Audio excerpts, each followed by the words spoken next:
সত্য ঘটনা অবলম্বনে ঘটনাটি ঘটেছিল আমার সাথে। তখন আমি ক্লাস 8-এ পড়তাম।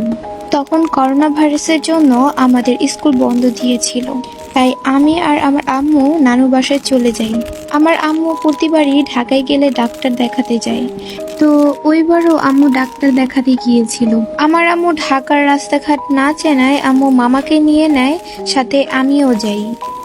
তো আমরা সন্ধ্যা 6টা কিংবা 6:30টায় রওনা দিয়েছিলাম। বাসায় এখন শুধু নানু আর আমার ছোট খালামণি ছিল। ওই দিন আমরা আসার সময় জ্যামে পড়ে গিয়েছিলাম, তাই আমাদের আসতে প্রায় রাত 11টা বেজে গিয়েছিল। নানু আর খালামণি আমাদের জন্য বসে রয়েছে। এখনো অনেক রাত হয়ে গিয়েছে, কিন্তু তারা এখনো কিছু খায়নি, আমাদের জন্য বসে আছে। তো আমরা সবাই মিলে রাতের খাবার খেতে খেতে প্রায় রাত 12টা বেজে গিয়েছিল। এখানে একটা কথা বলে দিই যে আমার মামা রাতে মশারি ছাড়া ঘুমাতে পারতো না, তো মামার মশারি ছাদে ছিল।